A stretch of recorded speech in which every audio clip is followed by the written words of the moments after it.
How to fix messages not sending or disappearing on Grindr.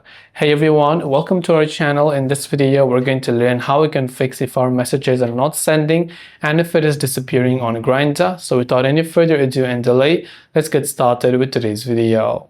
If you're not being able to send messages on Grindr, or if the conversations has disappeared from your Grindr account, there could be various ways to solve it. The first is, if you're using Wi-Fi, you can try to switch your cellular data and see if your messages are loading after that.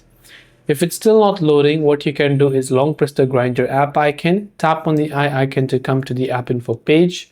From here, you can scroll down to storage and you can clear the cache files and you can clear the data.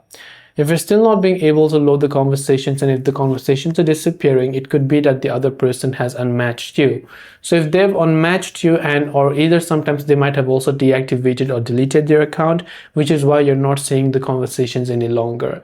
So hopefully one of these may have helped to solve and answer your question. If you have got any further queries, feel free to leave them down. Thanks for watching and see you in the next video.